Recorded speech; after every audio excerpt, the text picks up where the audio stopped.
ይቅርታ።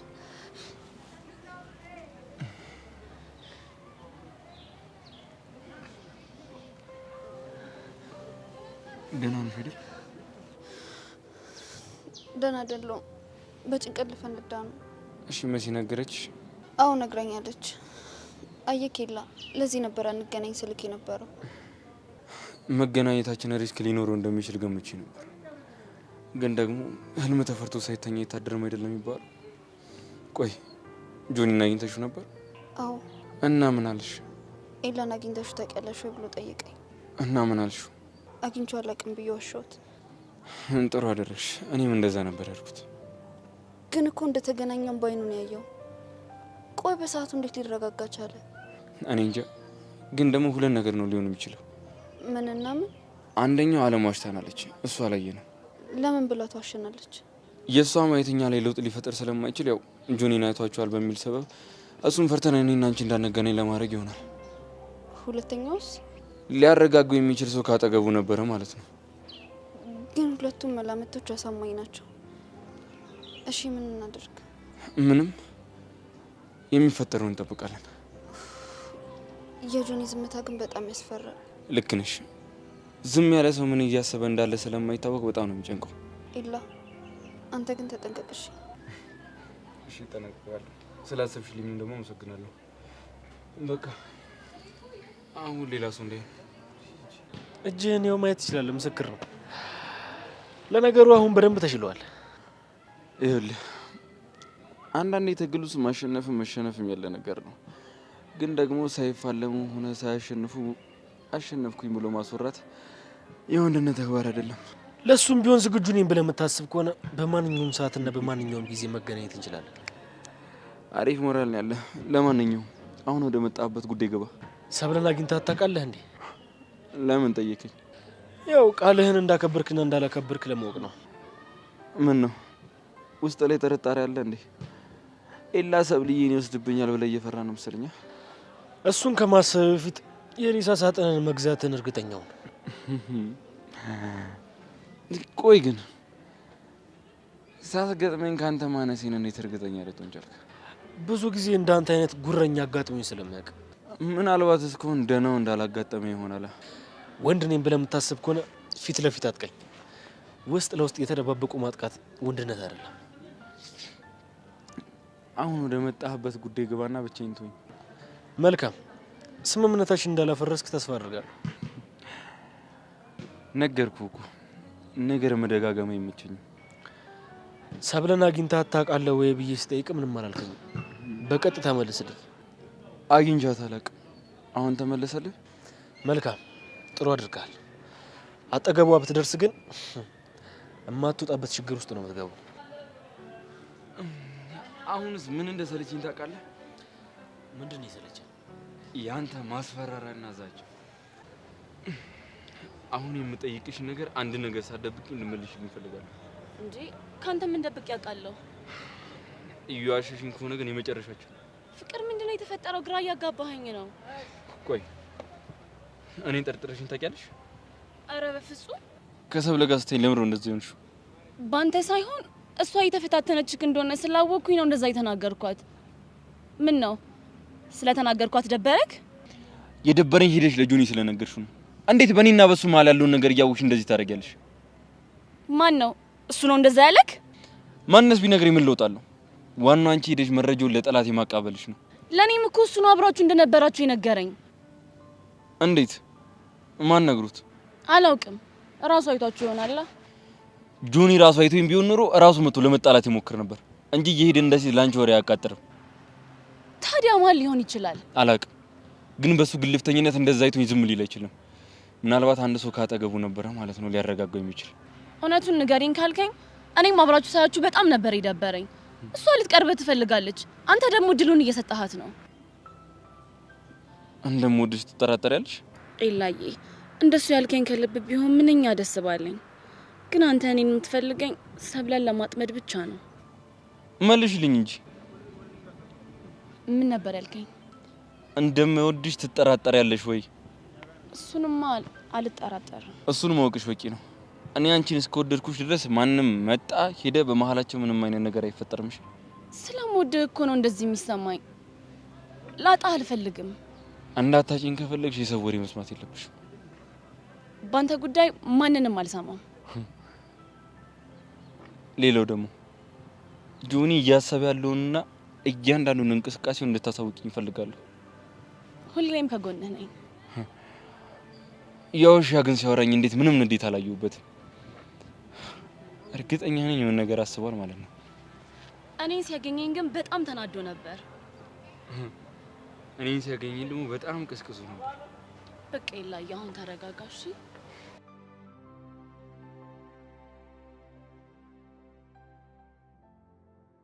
ኤላዬ ዛሬ ውሸት እንዳቀፍከኝ ያውቃለሁ፣ ግን ደግሞ የምሬ አንቺ ብቻ ነኝ ብለህ እንደምታቅፈኝ ተስፋ አደርጋለሁ። ደግሞ እኮ ምንም እንዳልተፈጠረ ነው ሲያወራኝ የነበረው። ስለሌላ ምንም አልጠየቀሽም? እሱማ አግኝተሽው ታውቂያለሽ ወይ ብሎኝ ነበር፣ ግን ደግሞ አሸዋት። ስትዋሺ ግን ፊቱ ላይ ምንም አልተመለከትሽም? አረ በጭራሽ ምንም እንዳልተፈጠረ ነበር አክት ሲያደርግ ነበር። ቆይ ምን እያሰበ ይሆን? ባለፈው በጨዋታ መሀል የላን ስንጠርቼ ተጣላ። አሁን ደግሞ እንደማላገኘው ቃል ገብቼለት ስንገናኝ ያዘን። ምን አለ ቆይ ግን ይሄ ልጅ ከህይወቴ ቢወጣ። ማን? ኤላን ነው ጆኒ? ኤላን ነው እንጂ ጆኒ ለምን ይሆናል? ምናልባት ከኤላ ጋር እንዳትገናኙ ጆኒ እንቅፋት ከሆነባቸው ብዬ ነው። መሲ የምትይው ግን ለራሽ ገብቶሻል? ጆኒ እኮ ፍቅረኛዬ ነው። የሆነ የደበቅሽኝ ነገር አለ ይመስለኛል። በምን ጉዳይ? በኤላ። ቆይ ስለ ኤላ ምን ልደብቅሽ እችላለሁ? እሱንማ በምን አውቄ? ግልጽ አልሆንሽልኝም እኮ መሲ። መጠየቅ የምትፈልጊው ነገር ካለ በግልጽ ጠይቂ። ለምንድን ነው ፍቅርሽን አደጋ ላይ ጥለሽ እየተደበቅሽ የምታገኙ? ይኸውልሽ ኤላ ጆኒ እንዳይበቀለው ላስማማ ስሞክር በምትኩ በፈለገበት ሰዓት እኔን የሚያገኘኝ ከሆነ እንደማይበቀለው ነገረኝ። በቃ ይሄ ነው። ከጥላችሁ በፊትም እኮ ኤላን ትከታተዩ ነበር። ያው አለ አይደለም፣ በሰዓቱ እኮ በጣም ብዙ ምክንያቶች ነበሩ። እንዴ ደግሞ እኮ እኔ ፍቅረኛ አለኝ፣ ልትረጅኝ ይገባል። ጓደኛዬ አንቺ ራስሽን የተረዳሽ አልመሰለኝም። መንታ መንገድ ላይ ነሽ። ወስነሽ ወደ አንዱ ነው እንጂ እንዴ ተጉዤማ እኮ ጆኒ ላይ አርፌያለሁ። መሲ ይልቃው ምን ማድረግ እንዳለብኝ እንድታማክሪ ነው የምፈልገው። በቃ ጆኒ ራሱ መጥቶ ኤላ እንዳገኘሽ እስካልነገረሽ ድረስ እንደዚህ በዝምታሽ ቀጥይበት። እሺ ምን አስቡ ይሆን ግን? ኤላንም ግራ ያጋባው እሱ እኮ ነው። ዝም ያለን ውሃ መፍራት ጥሩ ነው፣ ውስጡ ምን እንዳለ አይታወቅም ይባላል። ሲያስጨንቅ ተናዶ ቢሰድበኝ ቢናገረኝ ይሻል ነበር። ቢያንስ ሀሳቡን አውቃለሁ። በቃ አትጨነቂ፣ ምንም ላትፈጥሪ። የትስ ብትሆን ምን አገባ? ይኸውልሽ መሲ ትልቅ ችግር ውስጥ ነው ያለችው። ላናገራት እፈልጋለሁ። የምን ችግር? ለካ አንተ ያለህበት ችግር አይጠፋም። እሱ ይቆየንና ጆኒ ሁሉንም ነገር እንደሚያውቅ ንገሪያት። እሺ ማለት ሁሉንም ነገር ስትል? ቅድም ከክላሱ ጀርባ ተገናኝተን እያለ አይቶናል። በፍጹም ሊያያችሁ አይችልም። እንዴት? አይቷችሁ ቢሆንማ ፊት ለፊት የመተህ በሰላም አታወራኝም ነበር። ያው የሆነ ነገር ይጎል ነበር። እሱን ለማድረግ ወንድ መሆን ይጠይቃል። እሱ ግን ሂዱ ለዓለም ነው የነገራት። ኤልያስ እርግጠኛ ነህ ግን? እኔም የማውቀውን የነገርኩሽ። እኔም እንዴት አይቶ ሊጣላኝ እንዳልመጣ ገርሞኛል። ቆይ አንተ ለምንድን ነው ልጅቱን ሰላም የምትነሳት? ምን አድርጌ ነው ሰላም መነሳት? ላገኝሽ ምናምን እያልክ ለምን ከጆኒ ጋር እየተጋጨሽ ግራ እንድትጋባ ታረጋታለህ? እሷም እኮ ልታገኘኝ ትፈልጋለች። አንድ ጥያቄ ልጠይቅህ። ምንድን ነው? ታፈቅራታለህ? ይሄንን በግልጽ መልስልኝ። አላፈቅራትም። ካላፈቀርካት ተዋት፣ በቃ ሰላም ስጣት። ካፈቀርኳትስ? እንዳፈቀርካት እርግጠኛ ስትሆን ንገረኝ። እኔና ሰብለ አንድ ላይ እንድንሆን ትፈልጊያለሽ ማለት ነው? እኔ የሰብሊን ደስታ ብቻ ነው የምፈልገው። ስለዚህ ሰብለ ከኔ ጋር መሆን ያስደስታታል ማለት ነው? እኔ የማውቀው ጭንቀት እየሆንክባት እንደሆነ ነው። ኤልያስ አስብበት። እሺ ቆይ ምን ነው ዛሬ እንደ ፖሊስ ጥያቄ አበዛ? አይ ቅድም ያየሁት ነገር ግራ ገብቶኝ ነው። ቁጭ ብለው ሲያወሩ? አይ ከክፍል ጀርባ ተቃቅፈው ቆሞ እያወሩ ነበር። አቤት የዚህ ግቢ ወሬ! በቃ ወደቀ ሲባል ተሰበረ፣ ታመመ ሲባል ሞተ ነው አይደለ? መሲ በአይኔ በብረቱ ያየሁትን ነገር እኮ ነው የነገርኩሽ። እስቲ ማል አንቺን ያሳጣኝ? አምኜሃለሁ፣ ግን ሁለተኛ እንደዚህ ብለን እንዳትምልሽ። ምን ነው እንዳላጣሽ ፈራሽ እንዴ? እየቀለድኩ አይደለም፣ የምሬን ነው። አንቺ በቃ ተፋችኝ እና ተቃቅፈው ሳያቸው ግራ ገብቶኝ እኮ ነው። ልክ እንደዚህ? አዎ ልክ እንደሱ አለ። ልክ እንደዚህ ልክ። እሺ በል ተነስ፣ አሳይ። እሺ እንደምሄድ በይ። ልክ እንደዚህ ያደረገና እጁን ግድግዳ ላይ አስደግፎ ከዛን ጣቱን ከፈር ላይ አደረገ። እንደዚህ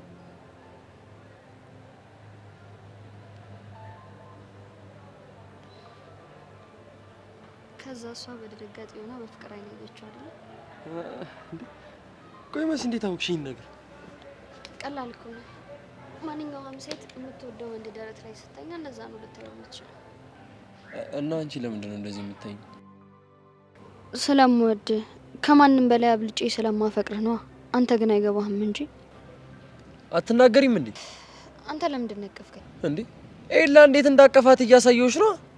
በቃ እኔም እንደሰብለውኝ እያሳየውክ ነው። ቆይ ልቀጥልሽ። አቅፋት ነበር፣ ከዛ ለቀቃት፣ ተመልሳ መጣች፣ ድጋሚ አቀፈችውና እየሮጠች ሄደች። እንዴ ቆይ ለምን ሳምሽ? ሰብለ ያደረገችውን እያሳየውክ ነው። እሷ እኮ ግን አልሳመችውም። ማስተካከያ አድርጌበት ነው። መሳም ነበረባት። እንደዛ ከሆነ ጥሩ። ባይሆን እየሮጥሽ ሂጂ። ከዚህ በላይ እንኳን ካራክተር ውስጥ መቆየት አልችልም። በቃኝ። እና ደግሞ አንተንም ትቼ መሄድ አልችልም። አሁን ወደ ጥያቄው ተመለሽ። ሰብለ ከኤላ ጋር ምን አይነት ግንኙነት ነው ያላት? አላውቅም። ምንም አልነገረችኝም። እየደበቅሽኝ ነው እንዴ? ኧረ አልደበቅኩም። ለነገሩ ተይው፣ ራሱ ኤላ። ሰላም ሰላም፣ ውዴ ቻናሌ ቤተሰቦች እንዴት ናችሁልኝ? እንኳን ወደ እኔ ቻናል በሰላም መጣችሁ። አፍላ ፍቅር በአፍላ ፍቅር እንግዲህ በዛሬው በክፍል 239 ላይ ሲፈራ የነበረው የጆኒና የኤላ ጦርነት እንግዲህ በይፋ የጀመረ ይመስለናል። እንግዲህ በባለፈው ክፍል ካያችሁ ሰብለና ኤላ በትምህርት ቤቱ ጀርባ በድብቅ ተገናኝተው ነበረ። እንግዲህ ይሄ ግንኙነታቸው ሌላ መዘዝ ይዞ መጥቷል ማለት ነው። ሁለቱንም ደግሞ በደንብ ያቀራረበ ነገር ነው። ነገር ግን ሁለቱን መጥፎ ነገር ውስጥ የከተታቸው ይመስለኛል። አሁን ላይ እንግዲህ ሰብለና ኤላ በጭንቀት ውስጥ ነው ያሉት። ይህ የሚሆነበት ምክንያት እንግዲህ በሰዓቱ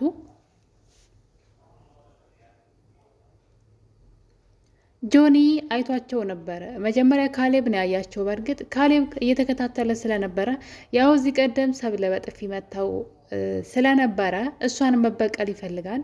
በዛ ላይ ደግሞ በእሷ የተነሳ ነው ጆኒ እጁን የሰበረውና አሁን ላይ ሰብለ እያንዳንዱ እርምጃዋን እየተከታተለ ሊያዋረዳት ይፈልጋል እና ለዛ ነው እንግዲህ ካሌብ ከኤላ ጋር ቁጭ ብለው ሲያወሩ ያያቸውና እንግዲህ መጨረሻቸውን ለማየት ሲከታተላቸው ነበረ። ኤላም እንግዲህ በትምህርት ቤቱ ጀርባ እፈልግሻለሁ ብሎ ሰብለን ትቷት ይሄዳል። ታዲያ እንግዲህ ሲጨቃጨቁ ስለነበረ ምን ሊፈጠር ነው ብሎ ካሌብ እስከ መጨረሻው ሲከታተላቸው ሰብለ ነያላት ቦታ ከትምህርት ቤቱ ጀርባ ትሄዳለች። እናም እንግዲህ እዛ ቁጭ ባሉ ሰዓት ነው ካሌብ ለጆኒ ሁለቱ አብረው እንደሆኑና በትምህርት ቤቱ ጀርባ ተደብቀው አብረው እንደሆኑ ነግሮት ጆኒ እሳት ጎርሶ እሳት ለብሶ እደባደባለሁ ብሎ ተነስቶ እየሮጠ ሄዶ ነበረ።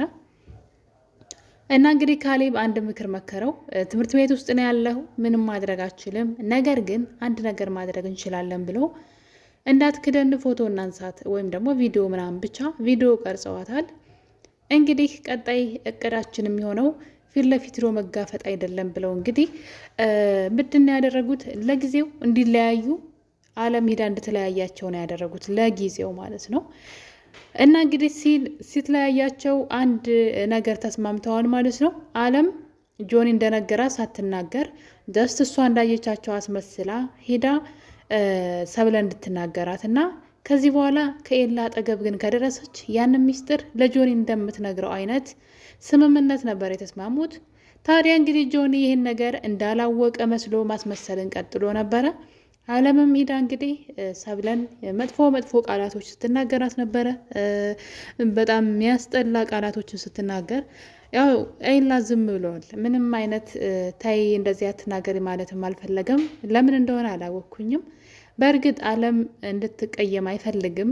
አለምንም መጠቀሚያ ማድረግ ስለሚፈልግ እሷ የጆኒ ቅርብ ሰው እንደሆነ ስለሚያውቅ ከጆኒ ማንኛውንም መረጃ እንድታመጣለት እሷን ማስከፋት አይፈልግም።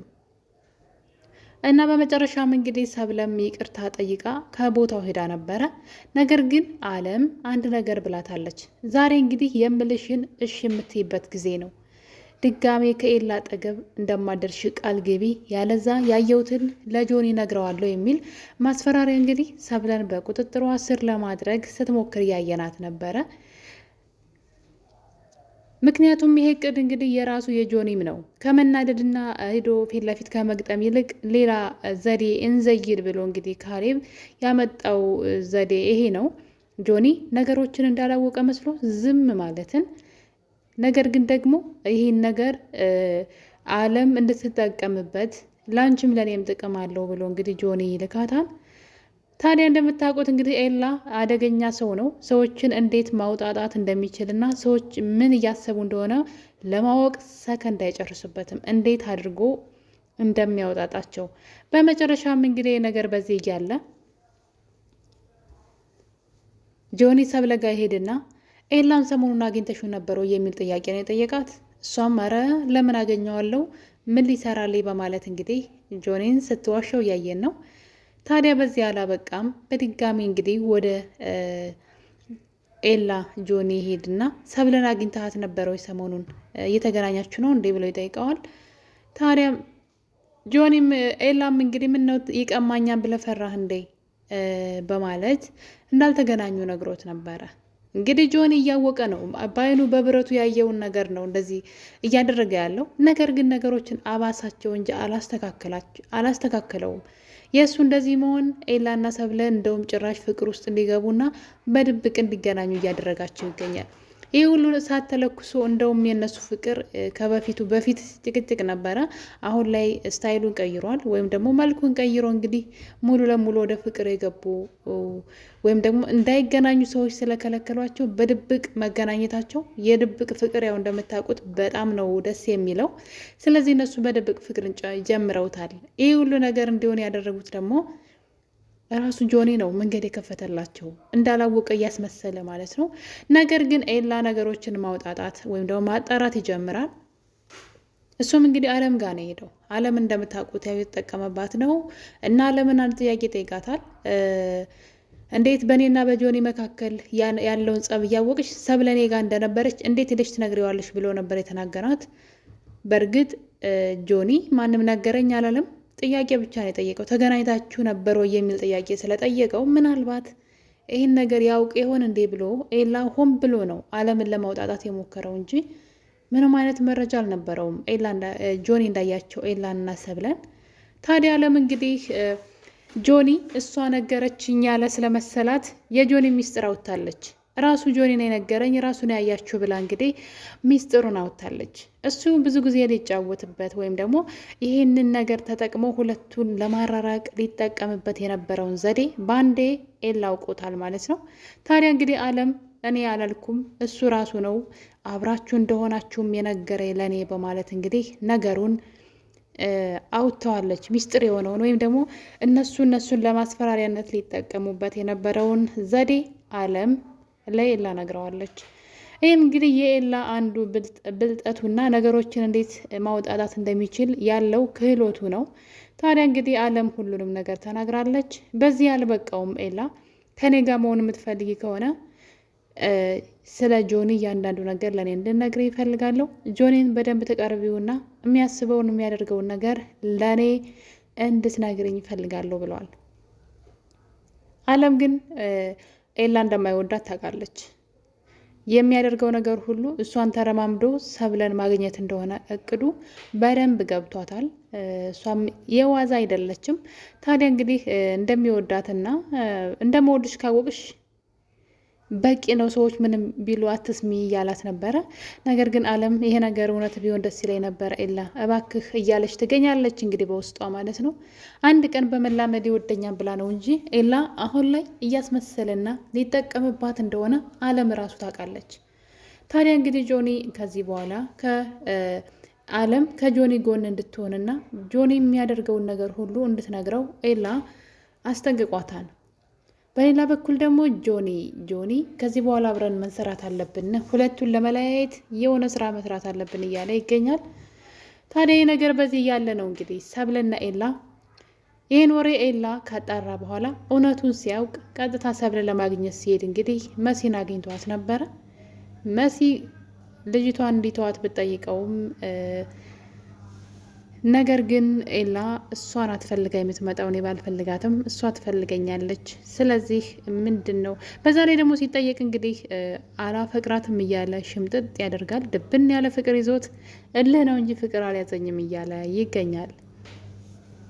ሰብለን እንግዲህ በድጋሚ በትምህርት ቤት ጀርባ ቀጥሯት ነበረ እና ሁለቱ እንግዲህ ሮማንቲክ የሆነ ነገር ሲያሳዩን ነበረ። ሁላችንም ሁለቱ አብረው ሆነው ማየት በጣም ይናፍቀን ነበር። እንደሚዋደዱ እንደሚፈላለጉ እናውቃለን።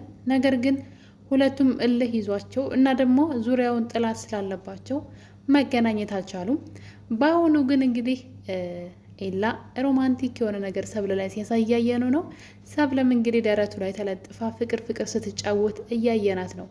እና እንግዲህ ነገሩ ግን ኤላ ደርሶበታል። ጆኒ ሁለቱንም ጠይቆ ነገሩን እያወቀ ግን ሁለቱንም ሲያውጣጣቸው እንደነበረ ሁለቱም አውርተውበታል። ስለዚህ ይሄ ነገር እየሆነ ያለው እንግዲህ ወይ አለም ዋሽታናለች ወይም ደግሞ ጆኒ የሆነ ነገር አስበዋል በማለት እንግዲህ ምክንያቱም አለም እኛን እንደዚህ ብታየን እንኳን እሷ ማስቆም እንደማችል ስለምታውቅ በጆኒ ልታስፈራራን ፈልጋ ይሆናል ወይም ደግሞ ጆኒ አይቶል ሊሆን ይችላል። ከሁለት አንዱ ነው የሚሆነው እያለ እንግዲህ አሁን ላይ ሁለቱም እንግዲህ የሚሆነውን ለማየት እየተዘጋጁ ይገኛሉ። ጆኒ ነገሩ ያልታወቀበት መስሎታል። ነገር ግን እሱ እነሱን እንዳያቸው እነሱ ማወቃቸው በጣም አሪፍ ነው። ከዚህ በኋላ እንግዲህ ሰብለና ኤላ ከባድ ፈተና እንደሚገጥማቸው ግልጽ ነው። ነገር ግን አብረው ከሆኑ ምንም አይነት ፈተና እንኳ ቢመጣ ቢያንስ አብረው ሆነው ይወጡታን ብዬ ተስፋ አደርጋለሁ።